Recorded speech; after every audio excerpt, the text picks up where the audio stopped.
ಯಾವಾಗ ಈ ನೀಲಲೋಹಿತನ ಅರ್ಥಾತ್ ರುದ್ರದೇವರ ಅವತಾರ ಆಯಿತೋ, ಲೋಟದಲ್ಲಿರುವಂಥ ಎಲ್ಲ ದೇವತೆಗಳು ಋಷಿಗಳು ಎಲ್ಲರೂ ಈ ರುದ್ರದೇವರನ್ನೇ ಪೂಜೆ ಮಾಡಲಿಕ್ಕೆ ಶುರು ಮಾಡಿದ್ರಂತೆ. ಬ್ರಹ್ಮದೇವರಿಗೆ ಕ್ರಮೇಣ ಲೋಟದಲ್ಲಿ ಎಲ್ಲರೂ ಪೂಜೆ ಮಾಡುವುದು ಕಮ್ಮಿ ಆಯಿತು. ನೋಡಿ, ಇಲ್ಲಿ ಕಥೆ ಸ್ವಲ್ಪ ಮೋಹಕವಾದ ಕಥೆ ಹೇಳ್ತಾರೆ ಇಲ್ಲಿ. ಬ್ರಹ್ಮದೇವರಿಗೆ ಕ್ರಮೇಣ ಸ್ವಲ್ಪ ಲೋಟದಲ್ಲಿ ಚಾಲ್ತಿ ಅಂದರೆ ಪಬ್ಲಿಸಿಟಿ ಕಡಿಮೆ ಆಯ್ತಂತೆ.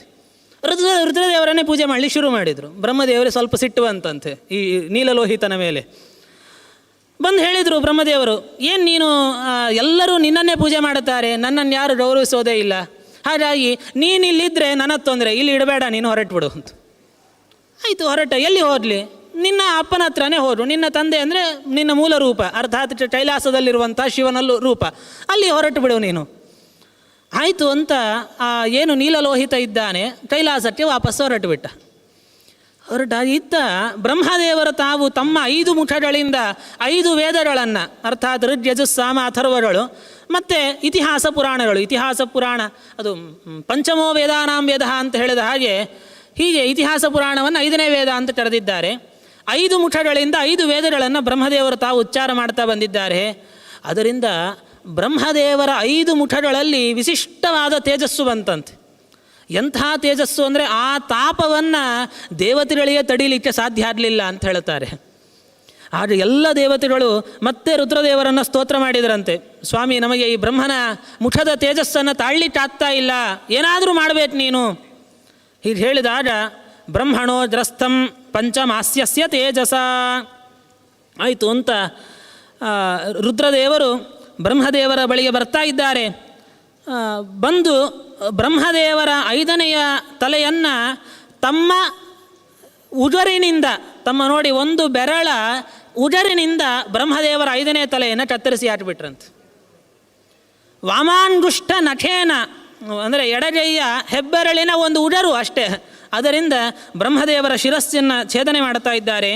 ಛಿದ್ಯಮಾನಂಚ ವತ್ರಂಚ ಬುಬುಧೇ ನ ಪಿತಾಮಹ. ಇನ್ನೂ ವಿಚಿತ್ರದ ಕಥೆ ಅಂತಂದರೆ, ತಲೆ ಕಳೆದು ಹೋದ ಮೇಲೂ ಬ್ರಹ್ಮದೇವರಿಗೆ 106 ವರ್ಷದ ತನಕ ತಲೆ ಕಳೆದಿದ್ದೇ ಗೊತ್ತಾಗಲಿಲ್ಲ ಅಂತ ಹೇಳ್ತಾರೆ. ಇದೆಲ್ಲ ಅಸುರ ಮೋಹನಕ ಹೇಳುವ ಕಥೆಗಳು.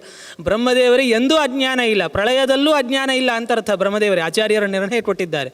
ಇದೆಲ್ಲ ಶೈವ ಪಾಶುಪತ ದರ್ಶನಗಳನ್ನು ಅವಲಂಬಿಸಿಕೊಂಡು ಇಲ್ಲಿ ಶೈವ ದರ್ಶನಮಾಲಂಬ್ಯ ಕ್ವಚಿತ್ ಶೈವೀ ಕಥೋದಿತ, ಹೀಗೆಲ್ಲ ಅಂತಹ ಶಿವ ಸರ್ವೋತ್ತಮತ್ವದ ಕಥೆಗಳನ್ನು ಇಲ್ಲಿ ನಿರೂಪಣೆ ಮಾಡ್ತಾರೆ. ಅಂತೂ ಈ ರೀತಿಯಲ್ಲಿ ಉಚ್ಛಿಪ್ಯ ಚಪಾಲೇನ ನನರ್ಥ ಶಶಿಶೇಖರ, ಬ್ರಹ್ಮದೇವರ ಶಿರಸ್ಸನ್ನು ಛೇದನೆ ಮಾಡಿ ನರ್ತನೆ ಮಾಡಿದ್ರಂತ. ಅಂತಹ ಸಂದರ್ಭದಲ್ಲಿ ಲಲಾಟೆ ಸ್ವೇದ ಮುತ್ಪನ್ನಂ, ಮುಂದೆ ಬ್ರಹ್ಮದೇವರಿಗೆ ಗೊತ್ತಾಗ್ತದೆ, ಅಯ್ಯೋ ನನ್ನ ತಲೆ ಕಳೆದು ಹೋಯ್ತಲ್ಲ ಅಂತ ತುಂಬ ದುಃಖ ಆಯ್ತಂತೆ. ಯೋಚನೆ ಮಾಡ್ತಿರುವಾಗ ಅವರ ಹಣೆಯಲ್ಲಿ ಒಂದಷ್ಟು ಸ್ವೇದ ಬಿಂದುಗಳು ಅಂದರೆ ಬೆವರು ಅವರಲ್ಲಿ ಬರ್ತದೆ. ಆ ಬೆವರು ಭೂಮಿಯ ಮೇಲೆ ಬಿದ್ದಾಗ ಅಲ್ಲಿಂದ ಒಬ್ಬ ಪುರುಷ ತಾನು ಹುಟ್ಟಿ ಬಂದ ಬ್ರಹ್ಮದೇವರ ಬೆವರಿನ ಒಂದು ಕಣದಿಂದ. ಏನು ಮಾಡಲಿ ಅಂತ ಕೈ ಜೋಡಿಸಿ ಕೇಳಿದ್ನಂತೆ ಬ್ರಹ್ಮದೇವರನ್ನು. ಬ್ರಹ್ಮದೇವರು ಹೇಳ್ತಾರೆ, ವಧ್ಯತಾಮೇಷ ದುರ್ಬುದ್ಧಿ. ತುಂಬ ವಿಚಿತ್ರವಾದ ಕಥೆಗಳು ಬಂದಿದ್ದಾವೆ. ಸುಮ್ಮನೆ ಒಂದು ಕೆಲವೊಂದು ನಿಮಗೊಂದು 2 ಕಥೆ ಅನುವಾದ ಮಾಡಿ ಮುಂದಕ್ಕೆ ಹೊರಟ್ಬಿಡ್ತೇನೆ. ಯಾಕಂದರೆ ಇದು ಪೂರ್ಣವಾಗಿ ನೋಡಲಿಕ್ಕೂ ಸಾಧ್ಯ ಇಲ್ಲ, ಆ ಥರದ ಪೂರ್ಣ ಶೈವ ಕಥೆಗಳು ಇದರಲ್ಲಿ ಬಂದಿದ್ದಾವೆ. ಬ್ರಹ್ಮದೇವರು ಆ ಪುರುಷನಿಗೆ ಆದೇಶ ಮಾಡಿದರಂತೆ, ನೀನು ಹೋಗಿ ಏನು ಆ ರುದ್ರ ಇದ್ದಾನಲ್ಲ, ನನ್ನ ತಲೆ ಕಡ್ದು ಹಾಕಿಬಿಟ್ಟಿದ್ದಾನೆ, ಅವನನ್ನು ಮುಗಿಸಿಬಿಡು, ನೀನು ಕೊಂದು ಹಾಕುವ ಆ ರುದ್ರನನ್ನು ಅಂತ ಹೇಳಿದ್ರಂತೆ.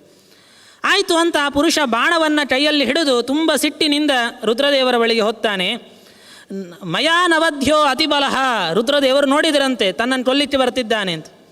ಆದರೆ ಅವನನ್ನು ಸಂಹಾರ ಮಾಡಬೇಕು ಅಂತ ಭಾವಿಸಲಿಲ್ಲಂತೆ ರುದ್ರದೇವರು.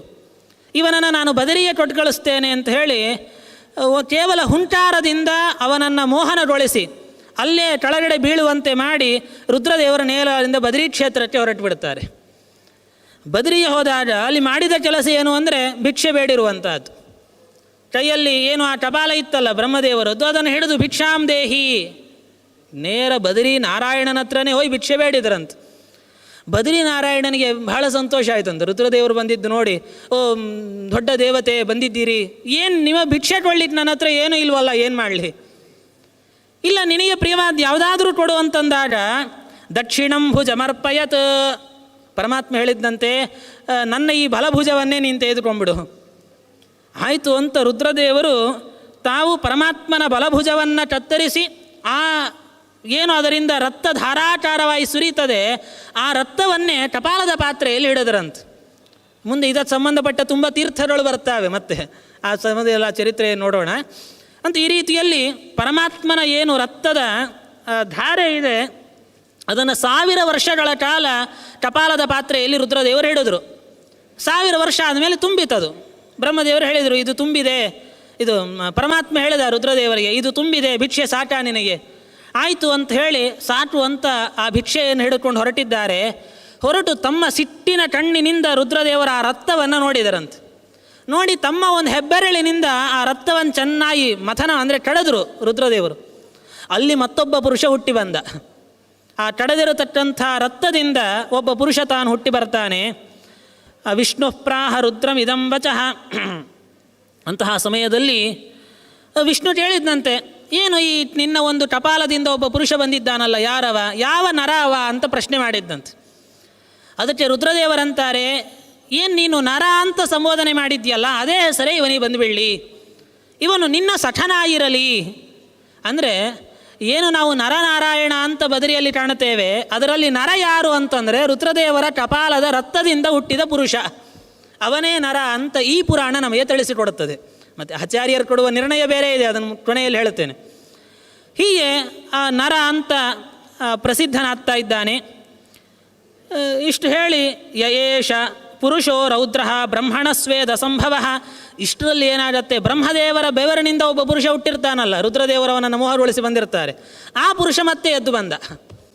ಆ ಬ್ರಹ್ಮದೇವರ ಬೆವರಿನಿಂದ ಹುಟ್ಟಿದ ಪುರುಷನಿಗೂ ಈ ಟಪಾಲ ಪಾತ್ರೆಯಲ್ಲಿ ಹುಟ್ಟಿರತಕ್ಕಂಥ ನರನಿಗೂ ಯುದ್ಧ ಶುರು. ಭಾರೀ ಘೋರವಾದ ಯುದ್ಧ ನಡೀತದೆ. ಎಷ್ಟು ಯುದ್ಧ ಅಂದರೆ ಅನೇಕ ವರ್ಷಗಳ ಕಾಲ, ತ್ರಿವರ್ಷೋನಾನಿ ವರ್ಷಾಣಾಂ ಶತಾನಿ ದಶಸುದ್ವಿಜ, ತುಂಬ 100 ವರ್ಷಗಳ ಕಾಲ ಯುದ್ಧ ನಡೆಯುತ್ತಂತೆ. ಕೊನೆಯಲ್ಲಿ ಪರಮಾತ್ಮನೇ ಬಂದು ಇವರಿಬ್ಬರ ಯುದ್ಧವನ್ನು ನಿಲ್ಲಿಸಿ, ಇಬ್ಬರೂ ಸಹಿತ ನನ್ನ ಸಖರಾಗಿರ್ರಿ ಅಂತ ಪರಮಾತ್ಮ ಆದೇಶವನ್ನು ಮಾಡ್ತಾ ಇದ್ದಾನೆ. ಇಲ್ಲಿ ಹೇಳುವಂತಹ ಕಥೆ ಏನು ಅಂತ, ಅದರಲ್ಲಿ ಒಬ್ಬ ನರ ತಾನು ಇಂದ್ರನಾಗಿ, ತಾನು ಅರ್ಜುನನಾಗಿ ಬಂದ, ಮತ್ತೊಬ್ಬ ನರ ಸೂರ್ಯನಾಗಿ ಆಕಾಶದಲ್ಲಿ ನಿಂತ. ಇದಕ್ಕೆಲ್ಲ ಆಚಾರ್ಯರು ನಿರ್ಣಯ ಕೊಡ್ತಾರೆ. ನೋಡಿ, ನರ ಅನ್ನುವಂತಹ ಹೆಸರು ನಮಗೆ ಶೇಷದೇವರಿಗೂ ಇದೆ, ಮತ್ತು ಇಂದ್ರದೇವರಿಗೂ ನರ ಅನ್ನುವಂತಹ ಹೆಸರಿದೆ. ನರಂಚೈವ ನರೋತ್ತಮಂ ಅಂತ, ನಾರಾಯಣಂ ನಮಸ್ಕೃತ್ಯ ನರಂಚೈವ ನರೋತ್ತಮಂ ಅಂತ ನಾವು ಹೇಳ್ತೇವೆ. ಅಲ್ಲಿ ನರ ಅಂತಂದರೆ ಜೀವಚಳೆಯ ಅಭಿಮಾನಿ ನರ, ಶೇಷದೇವರು ಅಂತ ಅಲ್ಲಿ ಅರ್ಥ ಹೇಳುವಂಥದ್ದು. ಇಲ್ಲಿ ಆ ನರ ಶಬ್ದಕ್ಕೆ ಬೇರೆ ಬೇರೆ ಒಂದು ಅಭಿಪ್ರಾಯದಲ್ಲಿ ಹೀಗೆ ಸೂರ್ಯ, ಇಂದ್ರ ಇತ್ಯಾದಿ ಅನೇಕ ರೀತಿಯಲ್ಲಿ ಸಮನ್ವಯವನ್ನು ಮಾಡುತ್ತಾರೆ. ಹೀಗೆ ಹೇಳ್ತಾ ಮುಂದೆ ಮತ್ತೆ ಬೇರೆ ಬೇರೆ ತುಂಬ ಶೈವ ಕಥೆಗಳೆಲ್ಲ ಇದರಲ್ಲಿ ಬಂದಿದ್ದೆ. ಒಂದು 4-5 ಅಧ್ಯಾಯಗಳು ಅಂಥದ್ದೇ ಕಥೆಗಳೆಲ್ಲ ಇದ್ದಾವೆ, ಅದೆಲ್ಲವು ಬೇಡ. ಮುಂದೆ ಇಷ್ಟೆಲ್ಲ ಮಾಡಿದ ನಂತರದಲ್ಲಿ ಮುಂದೆ ಭಗವಂತೇನ ವಿಧಿನ ಮಹಾಕಾಲವನೇ ಮರೈಹಿ, ಈಗ ಅಲ್ಲಿಗೆ ಆ ಕಥೆ ಅನ್ನುವಂಥದ್ದು ಅಲ್ಲೇ ಮುಗಿಯತ್ತೆ. ನರ ತಾನು ನಾರಾಯಣನ ಸಖನಾಗಿ ಬದರಿ ಕ್ಷೇತ್ರದಲ್ಲಿ ಅಲ್ಲೇ ಇದ್ದುಬಿಡ್ತಾನೆ. ಇಷ್ಟೆಲ್ಲ ಹೇಳುವಾಗ ಮತ್ತೆ ವೇದವ್ಯಾಸದೇವರು ಪ್ರಶ್ನೆ ಮಾಡ್ತಾರೆ, ಆ ಮಹಾಕಾಲವನದಲ್ಲಿ ರುದ್ರದೇವರಿದ್ದಾರಲ್ಲ, ಹೇಗೆ ಅವರ ಪೂಜೆಯನ್ನು ಮಾಡಬೇಕು?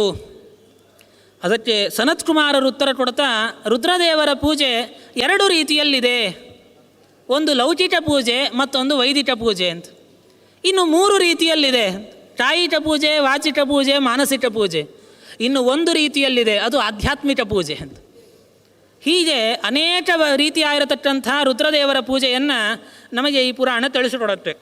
ಇದೆಲ್ಲವೂ ನಾರಾಯಣನಿಗೂ ಸಮನ್ವಯ ಮಾಡಿಕೊಳ್ಳಬಹುದು ನಾವು, ತೊಂದರೆ ಇಲ್ಲ.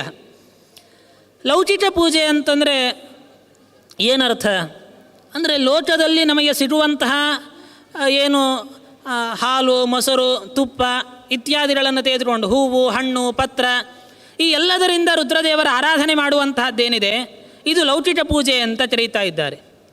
ವೈದಿಕ ಪೂಜೆ ಅಂತಂದರೆ ವೇದ ಮಂತ್ರಗಳಿಂದ ರುದ್ರದೇವರ ಆರಾಧನೆ. ವೇದದಲ್ಲಿ ಅನೇಕ ರುದ್ರ ಮಂತ್ರಗಳೆಲ್ಲ ಬಂದಿದ್ದಾವೆ. ಅಂಥ ರುದ್ರ ಮಂತ್ರಗಳಿಂದ ಆರಾಧನೆ ಮಾಡುವಂತಹದ್ದೇನಿದೆ, ಅದು ವೈದಿಕ ಪೂಜೆ ಅಂತ ಕರೆಸಿಕೊಳ್ತಾ ಇದೆ. ಮತ್ತು ರುದ್ರದೇವರನ್ನು ಕುರಿತಾಗಿ ಅನೇಕ ಯಜ್ಞಯಾಗಾದಿಗಳನ್ನು ಮಾಡುವಂತಹದ್ದು ವೈದಿಕ ಪೂಜೆ ಅಂತ ಪ್ರಸಿದ್ಧವಾಗಿದೆ. ಇನ್ನು ಕಾಯಿಕ ಪೂಜೆ ಅಂತಂದರೆ ಈ ಶರೀರದಿಂದ ಅವರ ಪ್ರದಕ್ಷಿಣೆ, ನಮಸ್ಕಾರ, ಸೇವಾ ಇದೆಲ್ಲ ಕಾಯಿಕ. ವಾಚಿಕ ಅಂದರೆ ಬಾಯಿ ತುಂಬ ಸ್ತೋತ್ರ ಮಾಡುವಂಥದ್ದು. ಮಾನಸಿಕ ಅಂತಂದರೆ ಧ್ಯಾನ ಧಾರಣಾದಿಗಳಿಂದ. ಧ್ಯಾನ ಅಂತಂದರೆ ಏನು? ಖಂಡ ಸ್ಮೃತಿ ಧಾರಣಾ ಸ್ಯಾತ್ ಅಖಂಡ ಧ್ಯಾನ ಮುಚ್ಯತೆ. ಶ್ರೀಮದಾಚಾರ್ಯರು ಹೇಳ್ತಾರೆ, ಧ್ಯಾನ ಅಂತಂದರೆ ಅಖಂಡವಾಗಿರತಕ್ಕಂಥ ಅಂದರೆ ನಿರಂತರವಾದ ಸ್ಮರಣೆ, ಧಾರಣ ಅಂತಂದರೆ ಬಿಟ್ಟು ಬಿಟ್ಟು ಚಿಂತನೆಯನ್ನು ಮಾಡುವಂತಹದ್ದು. ಈ ರೀತಿ ಧ್ಯಾನ ಧಾರಣೆಗಳಿಂದ ರುದ್ರದೇವರಲ್ಲಿ ಭಕ್ತಿ ಮಾಡುವಂತಹದ್ದೇನಿದೆ ಅದು ಮಾನಸಿಕ ಪೂಜೆ ಅಂತ ಕರೆಸಿಕೊಳ್ಳುತ್ತೆ. ಹೀಗೆಲ್ಲ ಹೇಳಿ ಕೊನೆಗೆ ಆಧ್ಯಾತ್ಮಿಕ ಪೂಜಾ ಅಂತಂದರೆ ಏನು ಅದನ್ನು ಬಹಳ ಚೆನ್ನಾಗಿ ತಿಳಿಸ್ತಾರೆ. ಅಚೇತನಾನಿ ಯೋಜ್ಯಾನಿ ಪುರುಷ ಪಂಚವಿಂಶತಃ ಚೇತನಃ ಪುರುಷೋ ಭೋಕ್ತ ನ ಕಾರ್ಯಂ ತಸ್ಯ ಕರ್ಮಣ. ಇಲ್ಲಿ ಹೇಳುವಂಥದ್ದೆಲ್ಲವೂ ಭಗವಂತನಿಗೆ ಸಮನ್ವಯ ಆಡುವಂಥ ಶಬ್ದಗಳು. ರುದ್ರಾಂತರ್ಯಾಮಿ ಆಗಿರತಕ್ಕಂಥ ಪರಮಾತ್ಮನನ್ನು ಅನೇಕ ಗುಣಗಳಿಂದ ಚಿಂತನೆ ಮಾಡುವಂತಹದ್ದೇನಿದೆ ಅದು ಆಧ್ಯಾತ್ಮಿಕವಾಗಿರತಕ್ಕಂತಹ ಪೂಜೆ ಅಂತೆ. ಈ ಸಂದರ್ಭದಲ್ಲಿ ಸನತ್ ಕುಮಾರರು ಹೇಳ್ತಾರೆ, ರುದ್ರ ಷಡ್ವಿಂಶತಃ ಕರ್ತಾ. ರುದ್ರದೇವರು 26ನೇಯವರು. ಮತ್ತು 26 ಅನ್ನೋ ಸಂಖ್ಯೆ ಹೇಗೆ ಬಂತು ಅದರ ಬಗ್ಗೆ ಪುರಾಣ ಏನೂ ಹೇಳುವುದಿಲ್ಲ. ಮತ್ತು 26 ಇದು ಬಹಳ ಕುತೂಹಲಕಾರಿಯಾದ ಸಂಗತಿ. ಇದು ನಮಗೆ ಅರ್ಥ ಆಗಬೇಕಾದರೆ ನಾವು ಶ್ರೀಮದಾಚಾರ್ಯರ ಭಾಗವತ ತಾತ್ಪರ್ಯ ನೋಡಲೇಬೇಕು ಅಂತ ಅರ್ಥ. ಆಚಾರ್ಯರು ಹೇಳ್ತಾರೆ ಪುರುಷ ಪಂಚವಿಂಶತಃ. ಇಲ್ಲಿ ಪುರುಷ ಪಂಚವಿಂಶತಃ, ಪುರುಷ 25ನೇಯವ, ರುದ್ರ 26ನೇಯವ ಅಂತ ಸನತ್ ಕುಮಾರರು ಹೇಳಿಬಿಟ್ರು. ರುದ್ರದೇವರು 26 ಅನ್ನೋ ಸಮನ್ವಯ ಮಾಡೋದು ಕಷ್ಟ. ಯಾಕಂದರೆ ತಾರತಮ್ಯ ದೃಷ್ಟಿಯಿಂದ ನೋಡಿದರೆ 5ನೇ ಕಕ್ಷೆಯಲ್ಲಿದ್ದಾರೆ ರುದ್ರದೇವರು. ಅಲ್ಲಿ ಅಷ್ಟಮೂರ್ತಿ, ಏಕಾದಶ ರುದ್ರ, 8, 11 ಇವುಗಳನ್ನೆಲ್ಲ ಸಮನ್ವಯ ಮಾಡಿಬಿಡ್ಬೋದು. 26 ಅನ್ನೋದೇನು ಸಮನ್ವಯ ಮಾಡೋದು ಅಂದರೆ ಅಭಿಪ್ರಾಯ ಇಲ್ಲಿ 26 ಅಂತಂದರೆ ರುದ್ರದೇವರಲ್ಲ, ರುದ್ರಾಂತರ್ಯಾಮಿ ಆದ ನಾರಾಯಣನೇ 26. ಭಗವಂತನಿಗೆ ಷಡ್ವಿಂಶಕ ಅಂತ ಹೆಸರಿದೆ ಅಂತ. ಯಾಕೆಂದರೆ ನಮಗಿರುವಂಥ ತತ್ವಗಳು 24 ತತ್ವಗಳಿದ್ದಾವೆ. 25ನೇಯವನೇ ಜೀವ, 26ನೇಯವ ಪರಮಾತ್ಮ. ಆಚಾರ್ಯರ ತೃತೀಯ ಸ್ಕಂದದಲ್ಲಿ ಸೃಷ್ಟಿಯ ಪ್ರಕ್ರಿಯೆಯೆಲ್ಲ ವರ್ಣನೆ ಮಾಡುವಾಗ ಅಲ್ಲಿ ಶ್ರೀಮದಾಚಾರ್ಯರು ತಾತ್ಪರ್ಯ ಕೊಡ್ತಾರೆ. ಯದಾ ಜಡಾಂಶ ಸ್ವೀಕಾರ ಜೀವ ತತ್ ಪಂಚವಿಂಶತಃ ಷಡ್ವಿಂಶತೋ ಮಹಾವಿಷ್ಣು ಶ್ರಿಯಾವಾ ಸಪ್ತವಿಂಶತಃ. ನಾವು ಲಕ್ಷ್ಮೀದೇವಿ ನಾರಾಯಣ ಒಟ್ಟು ಸೇರಿ ನೋಡಿದಾಗ ಪರಮಾತ್ಮ 26ನೇಯವ ಅಂತ ತಿಳಿಸಿಕೊಳ್ತಾನಂತೆ. ಯಾಕೆ 24 ತತ್ವ, 25ನೇಯವ ಜೀವ, 26ನೇಯದು ಪರಮಾತ್ಮ. ಅಥವಾ ಲಕ್ಷ್ಮೀದೇವಿಯನ್ನು ಪ್ರತ್ಯೇಕವಾಗಿ ನೋಡೋದಾದರೆ 25 ಜೀವ, 26 ಲಕ್ಷ್ಮಿ, 27 ನಾರಾಯಣ.